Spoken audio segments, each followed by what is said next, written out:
তা আরোগ্য জুলাই নয়, আরোগ্য জুলাই আইতে হয়তো আরো 30 বছর 50 বছর লাগবে। মানুষ সহজে রাস্তা তার না নামিব এবার যদি ব্যর্থ হয়। তো জুলাইটা যে হয়েছিল, এটা যে এতগুলো মানুষ প্রাণ দিল, এটা কিন্তু মানুষ ভুলে যাচ্ছে। সুন্দর করে যদি এনারা গড়ি তোলা যায়, ইউরোপিয়ান কান্ট্রির তো এটা মানুষ বুঝতে হবে, চাইতে হবে যে এত সুন্দর জায়গায় কিভাবে বাসখালী চেঞ্জ হবে ইনশাল্লাহ। সুপ্রিয় দর্শক, দেখো বাসখালীতে আপনাদের স্বাগত জানাচ্ছি। আমি আরিফ ইসলাম তুহিন। দর্শক, আমাদের দেখো বাসখালীর বিশেষ পর্ব রাজনৈতিক সংলাপ অনুষ্ঠান। এই পর্বে আমরা আপনাদের সামনে তুলে ধরে থাকি বাসখালীর যেসব বিভিন্ন রাজনৈতিক দলের নেতৃত্ব দিচ্ছে তাদেরকে। তারই ধারাবাহিকতা আজকে আমরা আসছি এনসিপির কেন্দ্রীয় যুগ্ম সদস্য সচিব বাসখালীর কৃতি সন্তান মীর আরশাদুল হকের কাছে। আজকে আমরা জানবো ওনার বাসখালী নিয়ে চিন্তা ভাবনা, বিভিন্ন সমস্যা এবং সম্ভাবনা নিয়ে। প্রথমে আমাদের দেখো বাসখালীতে আপনাকে স্বাগত জানাচ্ছি। ধন্যবাদ। দেখো বাসখালীর দর্শক এবং বাসখালীবাসীকে আন্তরিক শুভেচ্ছা জানাচ্ছি। আমরা প্রথমে আপনার সংক্ষেপে পরিচয় জানতে চাচ্ছি।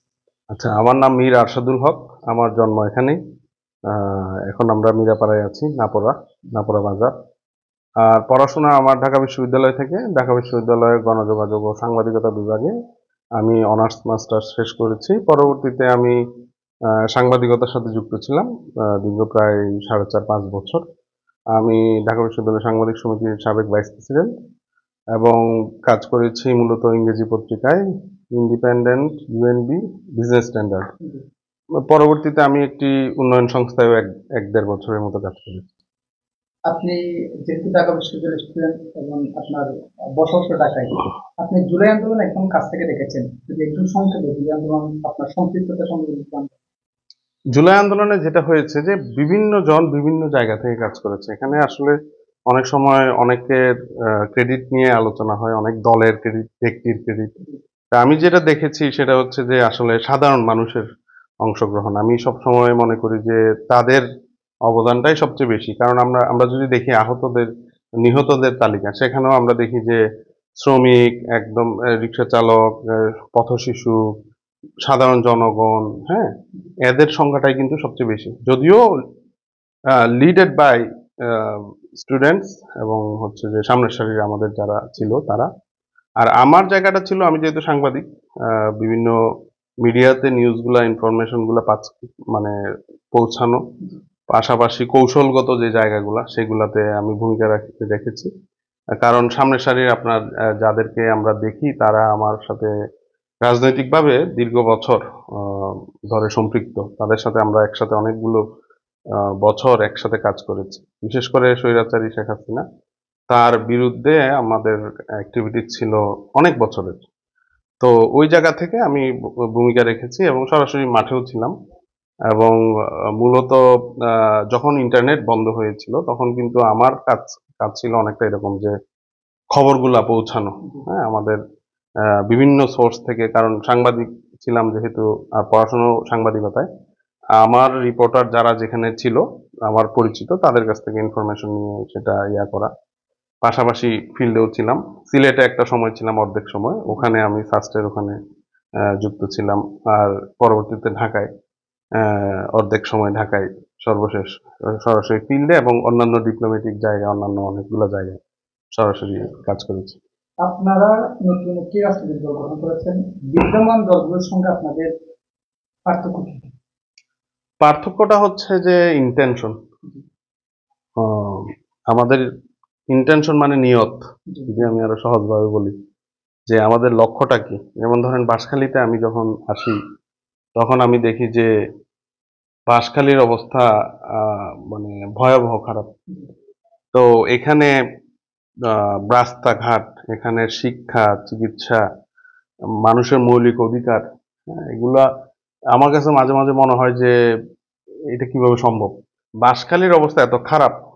তো সেটা দেখে আমার মনে হয়েছে যে আমরা যদি কাজ করা শুরু করি, পার্থক্যটা এটা যে আমার ফার্স্ট প্রায়োরিটি হচ্ছে যে এই অবহেলিত এবং এত বেশি মানে বিধ্বস্ত বাঁশখালী, সেটাকে চেঞ্জ করা। হ্যাঁ, সেটাতে সাধারণ মানুষের সহযোগিতা নিয়ে, তরুণদের সহযোগিতা নিয়ে এবং হচ্ছে যে আমাদের মুরব্বীদের সহযোগিতা নিয়ে এটাকে চেঞ্জ করা। অন্যদের সাথে আমাদের পার্থক্য এটাই। আর কেন্দ্রীয়ভাবে যদি ধরি, আমাদের তো বলাই আছে যে আমরা কি ধরনের কি চাই, বাংলাদেশটা একটা সংস্কারের মধ্যে দিয়ে যাক, সেটা আমরা চাই। আর চারদিকে এখন নির্বাচনের দাবি করছে। ইতিমধ্যে আমাদের প্রধান উপদেষ্টা ঘোষণা দিয়েছে এপ্রিলের প্রথম দিকে নির্বাচন। তো আপনাদের প্রস্তুতি কি? প্রস্তুতি বলতে আমরা তো খুবই একদমই নতুন থেকে শুরু করেছি, আপনারা জানেন। জি, বাংলাদেশের বিভিন্ন জায়গায় আমাদের কাজ চলতেছে। দলীয় নিবন্ধন পাওয়ার জন্য যেসব শর্ত নির্বাচন কমিশন থেকে দেওয়া হয়, সেই শর্তগুলো পূরণ করার জন্য আমরা কাজ করতেছি। কমিটি দেওয়া, অফিস নেওয়া, এই ধরনের কাজগুলো চলতেছে এবং আমরা প্রায় কাছাকাছি পর্যায়ে আছি যতটুকু জানি। বর্তমান সরকারের যে আছে ওনাদের মেয়াদকাল কেমন হওয়া এনসিপি এইটা তো খুবই ক্লিয়ার। প্রথমে বলা হয়েছিল ডিসেম্বর থেকে জুন, সম্ভবত জুন। এরপরে তো এপ্রিল আসলো। রিসেন্টলি আমরা শুনছি সেটা ফেব্রুয়ারি হইতে পারে। তো এনসিপির আলাদা করে কোনো চিন্তা নেই এই জায়গায়। সরকারের সিদ্ধান্তটাই আমরা ওয়েলকাম জানাই। তবে আমরা যেটা চাই যে আসলে খুবই অদ্ভুত ভাবে আমি খেয়াল করলাম যে এই যে জুলাই এতগুলো মানুষ মারা গেল, এতগুলা মানুষের অঙ্গহানি হইল এবং এতগুলা মানুষ চোখ হারাইলো। হ্যাঁ, আমার এখানে আমি বাঁশখালীতে আসার পরে, এবার ঈদে আসার পরে একজনকে আমি আবিষ্কার করলাম যে কিনা লিস্টেড আহত না, তার মানে তার কোনো প্রমাণ নাই, সে মোবাইল হারাই ফেলছে, সে হয়তো বা অত শিক্ষিত না, তার একটা চোখ হারাই গেল পুরোপুরি অন্ধ, আর একটা চোখে 20% মতো সে দেখতে পায়। তো এই মানুষটা একটা দলও করতো, বড় একটা দলের কর্মী ছিল সে। তো তার খোঁজ কেউ নেয় নাই এবং সে সর্বশেষ, আমি একটা ছোট ইন্টারভিউ নিয়েছি তার, সেখানে সে বলেছে যে যদি আমার, মানে এইভাবে বলছে যে আর চিকিৎসা যদি এবার নয় তাহলে আমি আত্মহত্যা করব। তার মানে আপনি দেখেন, সামান্য 50,000 টাকার একটা ট্রিটমেন্ট, সেটার জন্য পর্যন্ত কেউ তার হেল্প করতেছে না। এবং অন্যান্য যে বিচারের বিষয়গুলো, সেগুলো আমরা দেখি যে ধীর গতি। তো জুলাইটা যে হয়েছিল, এটা যে এতগুলো মানুষ প্রাণ দিল, এটা কিন্তু মানুষ ভুলে যাচ্ছে। এবং এদের যে গতকালও মনে হয় একজন আহত মারা গেছে, চিকিৎসাভাবে মারা গেছে। তো এই যে জায়গাগুলো, এগুলোরে কম গুরুত্ব দিয়ে আপনার রি- নির্বাচনটাকে প্রাইম টার্গেট হিসেবে আমরা হাজির করছি, বা অনেক দল সবাই মিলে হয়তো বা এটাকে, তো যে এই যে মানুষগুলার পরিপূর্ণ ট্রিটমেন্ট এবং হচ্ছে যে তাদের পুনর্বাসন এবং হচ্ছে বিচার, এত বড় একটা ম্যাসাকার হইলো, সেখানে যদি আমরা দেখি যে বিচারটা ঠিক মতো না হয়, হ্যাঁ, আগামীতে যদি আপনারা নির্বাচন করেন এককভাবে প্রার্থী দিবেন নাকি জোটবদ্ধ কোনো নির্বাচন করবেন? সেটা আমাদের কেন্দ্রীয় সিদ্ধান্ত, এখনো আমি সেটা বলতে পারছি না। তবে এককও হইতে পারে, সেটা জোটও হইতে পারে। আপনাদের আন্দোলন তো কোনো রাজনৈতিক আন্দোলন ছিল না, বিশেষ করে এটা একটি চাকরিতে প্রবেশ বৈষম্য বা প্রতারণা আন্দোলন ছিল। পরে আপনারা দল হিসেবে আত্মপ্রকাশ করেন, আপনাদের অনেকে সেভাবে পেশা দিতে নেই, তাহলে ভবিষ্যতে ফুল টাইম রাজনীতিতে আপনাদের পেশা হতে যাচ্ছে? হ্যাঁ, ফুল টাইম রাজনীতি বলতে অনেকে হয়তো বা নিবে, হ্যাঁ, সবাই হয়তো বা নিবে না। আর যেটা বলছেন যে এটা কোটা আন্দোলন ছিল, এটা তো একক কোনো দলের আন্দোলন ছিল না, এখানে তো সব দল মত নির্বিশেষে, হ্যাঁ, সকল মানুষ ছিল। আপনারা একসময় মানে ছাত্র আন্দোলন ক্যাম্পাসের এরকম নিষিদ্ধের একটা আন্দোলন মানে কথা শোনা গেছিল। ছাত্র আন্দোলন না, ছাত্র রাজনীতির কথা ছাত্র বলছেন? রাজনীতি করছিল। আমার মনে হয় যে ছাত্র রাজনীতি থাকা উচিত। ছাত্র রাজনীতি না থাকলে যেটা হয় যে রাজনৈতিক দলগুলো এক প্রকার লাগামহীন হয়ে যাওয়ার একটা সুযোগ থাকে। আর বাংলাদেশি হিস্ট্রি যদি আপনি দেখেন, 71 থেকে শুরু করে সকল আন্দোলনের সূত্রপাত কিন্তু ছাত্রদের হাত ধরেই, তরুণদের হাত ধরেই। সো আপনি যদি ওদেরকে রাজনীতি থেকে দূরে সরায় রাখেন, তাহলে যেটা হবে যে আহ, মানে বাংলাদেশের যে রাজনৈতিক দলগুলো, তারা এক প্রকারের, মানে আহ, কি বলবো এটা, মানে কন্ট্রোললেস হয়ে যাবে আর কি। আমার মনে হয় যে আহ, ছাত্র রাজনীতি খুবই গুরুত্বপূর্ণ একটা বিষয়, এটা থাকা উচিত। আপনাকে এনসিপির বাসকালের মানে প্রার্থী হিসেবে ঘোষণার ক্ষমতা নির্বাচন করার বন্ধু বলছে। আহ, এটা বিষয়ে সিদ্ধান্ত, মানে I don't know whether it will B a good decision or not, যে ইয়াতে আসা, সরাসরি এমপি ইলেকশন বা এই ধরনের বিষয়।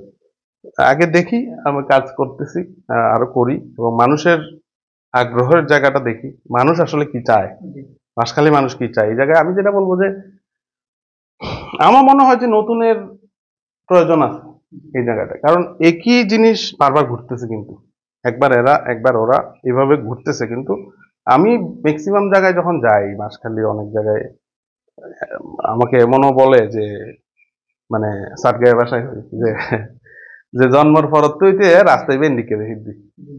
তো ইট ডাজন্ট মিন দ্যাট যে জাস্ট আওয়ামী আমল, এর আগেও থেকে, হ্যাঁ ধরেন 30 বছর, অনেকে এরকম বলছে আমাকে, অনেকে যে 30 বছর দেন ওদিন সরল গেলাম, সরলে মানুষ তো বলতেছে ভাই আমি আজীবনই এরকম দেখতেছি, বয়স্ক লোকজন বলতেছে।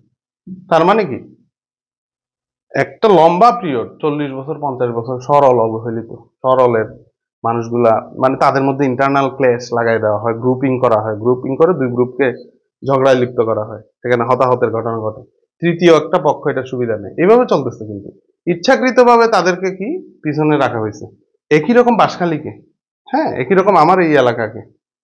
তো এটাতে সুবিধা কাদের? এটাতে সুবিধা হচ্ছে যে যারা প্রভাবশালী এবং আহ, যারা রাজনীতিটাকে নিজেদের আহ, কি বলবো নিজেদের হাত ডেভেলপমেন্টের হাতিয়ার হিসেবে ব্যবহার করে, তাদের জন্য এটা সুবিধা। মানুষ যদি সচেতন হয়ে যায়, রাস্তাঘাট যদি উন্নত হয়ে যায়, শিক্ষা চিকিৎসা যদি ভালো হয়ে যায়, তাহলে তো আলটিমেটলি তারা আর মানুষকে বোকা বানাতে পারবে না। তো যার কারণে তারা চায় যে মানুষ পিছাই থাকুক এবং মানুষের সচেতনতা মানে নবারক। এই পথ থেকে বেরিয়ে আসার কোনো কি এরকম সুযোগ আছে, সেটা হচ্ছে মানুষকে মানুষকে বোঝানো যে এইভাবে আর চলতে দেওয়া যায় না। হুম মানে আমি আশা করি যে মানুষ বুঝিব। হ্যাঁ, জুলাইয়ের পরে মানুষ কিন্তু চেঞ্জ আশা করে। হ্যাঁ, আর ধারণা মানুষের মধ্যে চেঞ্জ আইয়ের অনেকটা আসতেছে, অনেক বেশি আইয়ের, এবং আস্তে আস্তে ইয়েন আরো বাড়িব। হ্যাঁ, সামনে কিন্তু আর মনে নয় যে রাজনীতি, যে অতীতের রাজনীতি যেভাবে আমি হইলাম আগের দিন রাতের ভোটার হতা, আগের দিন টাকার হতা, আর মনে নয় যে ভবিষ্যতে ইয়েন আর পসিবল। ধীরে ধীরে কিন্তু মানুষের মধ্যে সচেতনতা বাড়ে, যে আই হইর আরো অনেকে হয়তো বলে, মানুষ বুঝের যে না অধিকার সচেতন, আর মনে হয় চেঞ্জ হইব। বাঁশখালীতে আপনার দল নতুন, বিশেষ করে সারা বাংলাদেশে নতুন। আপনি বিভিন্ন ইউনিয়নে যাচ্ছেন, সাধারণ মানুষের কাছে কতটা মানে কি চেষ্টা করতেছেন, কতটুকু করা হচ্ছে? অনেক সাড়া পাচ্ছে, অনেক সাড়া। আর আমাদের তো আমাদের সিস্টেমটা তো এরকম না যে আমি কিছু টাকা দিলাম আর সাথে লোক নিয়ে ঘুরলাম, হ্যাঁ দৈনিক একটা হাজিরা দিলাম, হ্যাঁ জি, বা খাওয়া দাওয়া করানো, অনেক কিছু আছে এখানে সিস্টেম বাজি। আহ, তো এমনি ন্যাচারালি যেটা আমি দেখতে পাই যে গ্রামে যখন হাঁটি, বাজারগুলোতে যখন যাই, ন্যাচারালি মানুষ আমাদেরকে পছন্দ করতেছে এবং মানুষ চায় পরিবর্তন। আপনি গত ঈদুল ফিতরের সময় বা বিশেষ করে সাধারণ লবণ চাষীদের হয়ে আপনি মানববন্ধন করেছেন, এবং এই ঈদুল আজহার সময় আপনি বিশেষ করে আমাদের পশ্চিম বাঁশখালীর বেড়িবাঁধ নিয়ে আপনি মানববন্ধন করেছেন। এই যে সমস্যাগুলো নিয়ে আপনি বিভিন্ন দাবি করতেছেন, কতটুকু দাবি করতে পারছেন? আদায় বলতে আমি যেটা দেখছি, আসলে মানুষের অধিকার আদায়ের জন্য খুব বেশি কিছু লাগে না, অ্যাটলিস্ট বলতে হয়, দাবিটা উত্থাপন করতে হয়। তো গত ঈদে আমি যখন দেখলাম যে লবণের ওদিকে গেলাম, সোনুয়ার দিকে গেলাম, সোনুয়া তো আরো মানে অবস্থা খারাপ ওভারঅল সবকিছু মিলে। তো ওখানকার কৃষকরা বলতেছে ভাই আমি যা ইনভেস্ট করছি আমি সেই টাকাটাই উঠাইতে পারি না, আমি ঈদ বলতে কিছু নাই। এক কৃষক তো আমাকে বলতে বলতে কান্না করে দিল। দেন আমি একটা মানববন্ধন করলাম এবং টক শোতে বিভিন্ন জায়গায় বিভিন্ন দপ্তরে আমি জানাইলাম এবং একটা প্রেশার তৈরি করলাম। হ্যাঁ, এবং পরবর্তীতে দেখা যায় যে অনেক অন্যান্য দলগুলোও এই বিষয়ে কথা বলা শুরু করলো। তার মানে কি আমি জাস্ট জিনিসটাকে আলোচনায় আনছি জি, এবং যেখানে যেখানে পৌঁছানো দরকার সেখানে আমি পৌঁছাইছি, সেটার সুবিধা আমরা পাইছি। আমাকে মেসেজ দিছে আমাদের কৃষকরা, অনেকে আমাকে মেসেজ দিছে যে ভাই ধন্যবাদ, জি, অনর হতাইয়েন হইবার কারণে আর আর দাম লবণের দাম কিছুটা বাড়বি এবং এখন মোটামুটি আশা করি ভালো দাম পার তারা। তো ইয়ান একটা বিষয়, আরেকটা বিষয় যে বেড়িবাদের বিষয় ইয়ান যে আরো খবর পাইলাম যে কিছু বাজেট আসছে এবং বাজেট আসার সাথে সাথে গ্রুপিং শুরু হয়ে গেছে, বিভিন্ন রাজনৈতিক দল, বিভিন্ন ঠিকাদার, বিভিন্ন বড় বড় কর্তা, এদের মধ্যে পার্সেন্টেজ নিয়ে গ্রুপিং মারামারি, এরকম বিষয় আমরা শুনতেছি, মানে টাকা এখনো মাত্র ঢুকলো। সো আমি যেটা দেখছি যে যদি আওয়াজটা তোলা যায়, জি, হ্যাঁ কাজ হয়। মানুষকেও আমি সেটা শিখাইতে চাই, মানুষকেও সেটা আমি বলতে চাই যে ভাই আপনার অধিকারটা নিয়ে আপনি আওয়াজটা তোলেন, আপনার দাবিটা জানান, হ্যাঁ দেশবাসীকে জানান, প্রশাসনকে জানান, আহ, কাজ হবে। কিন্তু আমি যদি বসে থাকি, আমি যদি সেটাকে প্রচার না করি, আমি যদি সেটাকে আওয়াজটা না তুলি, তাহলে আলটিমেটলি কাজ হবে না। আপনার প্রিয় জনপদ বাঁশখালীকে নিয়ে আপনার কি ভাবনা আছে, যদি শুনতে পারি? বাঁশখালীকে নিয়ে ভাবনা, আমি যেটা মনে করি যে মানে বাঁশখালীটা আর এরকম থাকতে দেওয়া উচিত না আমাদের। এখানে প্রচুর ছেলেপেলে বিভিন্ন বিশ্ববিদ্যালয়ে, বড় বড় মাদ্রাসায় শিক্ষিত ছেলেপেলে আছে, এবং অনেক ক্ষেত্রে এটা অনেক বেশি। হ্যাঁ, আমাদের ঢাকা বিশ্ববিদ্যালয় বলেন, জগন্নাথ জাহাঙ্গীরনগর, চট্টগ্রাম ইউনিভার্সিটি, বিভিন্ন মাদ্রাসায় বা অনেক শিক্ষিত ছেলেপেলে। তো আসলে এত বেশি শিক্ষিত ছেলেপেলে আছে, এত বেশি সচেতন মানুষ আছে, ইভেন গ্রামে যারা থাকে তারাও কিন্তু অনেক ক্ষেত্রে অনেক সচেতন মানুষ আছে। তারপরেও কিভাবে বাঁশখালীটা এত বেশি অবহেলিত থাকে? আমার চিন্তা হচ্ছে যে মানুষগুলাকে মেসেজটা পৌঁছানো, এবং সবাই যার যার জায়গা থেকে ভূমিকা রাখা, এবং এটাতে যেটা হবে যে আওয়াজটা তুলে। এখন দেখেন বাঁশখালী বাঁশখালী শব্দটা কিন্তু অনেক বেশি শোনা যায়। হ্যাঁ, ঢাকায় অনেক শোনা যায়। একসময় মাসের 6 মাসে একবার বাঁশখালী শব্দটা পত্রিকায় দেখতাম। হ্যাঁ, বা কোনো একটা দুর্ঘটনা ঘটলে বা কোনো একটা নেগেটিভ নিউজ। এখন কিন্তু অনেক বেশি শব্দটা আসে। তো এইভাবে আর কি আওয়াজটা তোলা যার যার জায়গা থেকে, এবং এক প্রকারের প্রেসার ক্রিয়েট করা যে সরকারকে, প্রশাসনকে এবং রাজনৈতিক দলগুলাকে। এই প্রেসারটা যদি মানুষ তৈরি করতে পারে, অবশ্যই পরিবর্তন হবে। আমার স্বপ্ন এটাই যে আমি চাই আমাকে আসলে হয়েছে কি, আমাকে আমার এক বিশ্ববিদ্যালয়ে বড় ভাই একদিন আমাকে বলতেছিল যে, আরশাদ তুমি যে এই ঢাকা বিশ্ববিদ্যালয়ে পড়তেছ, খুব অল্প টাকায় তোমার এই শিক্ষার পিছনে ভর্তুকি আছে, জনগণের ভর্তুকি আছে, কৃষকের ভর্তুকি আছে, শ্রমিকের ভর্তুকি আছে। এই ভর্তুকির টাকায় তুমি পড়াশোনা করতেছো, তার মানে এই দেশের প্রতি, মানুষের প্রতি, এই জনগণের প্রতি তোমার দায়বদ্ধতা আছে। তোমার সেই দায়বদ্ধতাটা পূরণ করতে হবে। হ্যাঁ, তো ওই দিন থেকে আমার মাথায় কিন্তু এটা কাজ করে। আমরা যখন বিশ্ববিদ্যালয়ে ছাত্র ছিলাম, যখন বিভিন্ন আন্দোলনের সংগ্রামে আমি প্রত্যেকটা বড় বড় ঘটনায়, আপনি যদি খোঁজ নেন দেখবেন যে ওখানে আমার ভূমিকা আছে। হ্যাঁ, কেউ সামনে সাজা, কেউ আড়ালে। হ্যাঁ, যে কোনো ফরম্যাটে আমার ভূমিকা আছে। এই ইভেন এই জুলাই এর আগে, ডাকসু এর আগে আরো অনেক কিছু। আমাদের নেতৃত্বস্থানীয় অনেক নেতা আছে যাদেরকে আমি সরাসরি, যাদের উত্থানে আমার ভূমিকা আছে। অনেক ইয়াং লিডার, হ্যাঁ, তারা তারা জানে আমার সম্পর্কে। তো ওই সময় আমার কি মনে হইতো? ওই সময় আমার মনে হইতো যে আমি যে এই যে একটা মিছিল করতেছি, আমি যে একটা আন্দোলন করতেছি, আমি যে একটা জায়গায় ভূমিকা রাখতেছি, আমার মনে হইতো যে আমি দেশের জন্য কিছু করতেছি। আমার কাছে এরকম ফিল হইতো। হ্যাঁ, এবং খুবই ওই যে ওই ভাইটার কথা, আমার মনে হইতো যে কি আমার দায় আমি মোচন করতে। তো এখনো দেখেন, আমি যখন বাঁশখালী নিয়ে একটু কথা বলি, বাঁশখালী নিয়ে একটু কাজ করি, ছোট ছোট করে হোক, হ্যাঁ, আমার জায়গাটা আমার যতটুকু সামর্থ্য। হ্যাঁ, আমি তো মানে আহ, আর যাই হোক, আমি ধান্দা ফিকির 2 নাম্বারই, এই সেই 9-6 এগুলো আমি পারি না, এগুলো আমার দ্বারা হবেও না। তো যার কারণে আমার কিছু লিমিটেশনও আছে, ফিনান্সিয়াল বা আদার্স লিমিটেশন।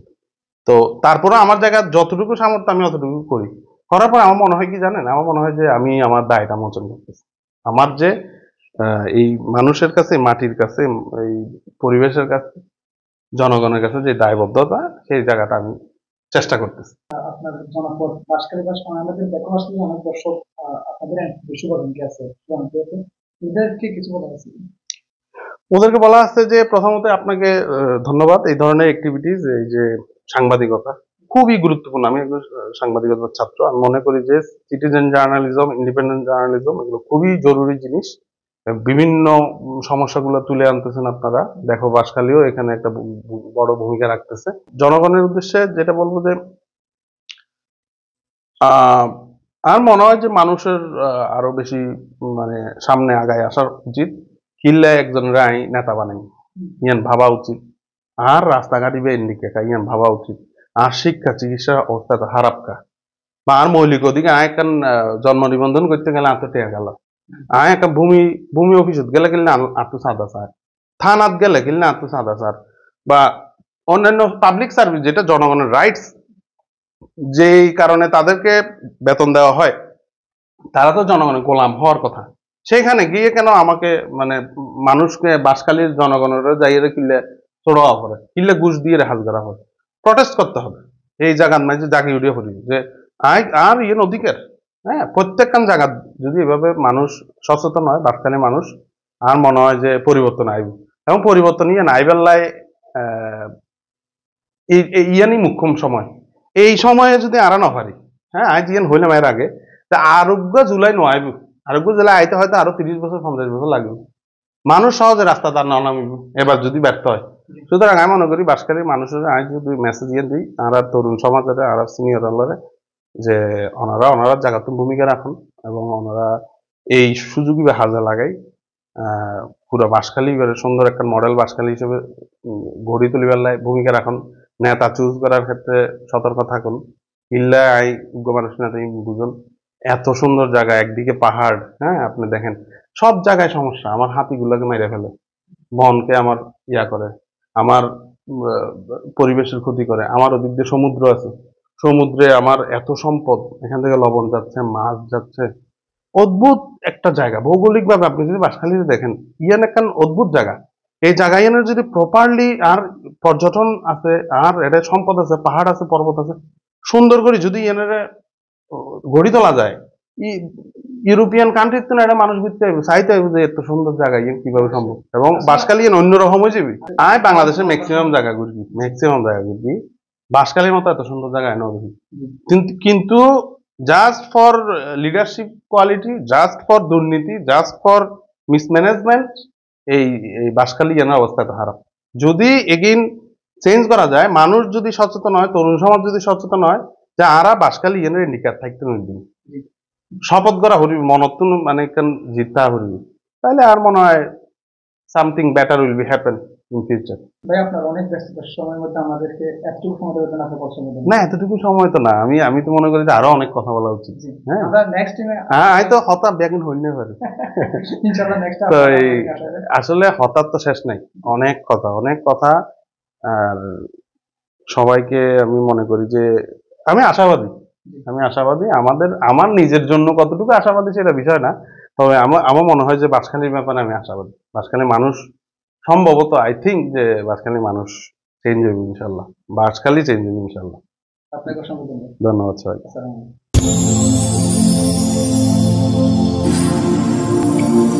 দেখো বাঁশখালী, দৃশ্যমান বাঁশখালীর প্রতিচ্ছবি।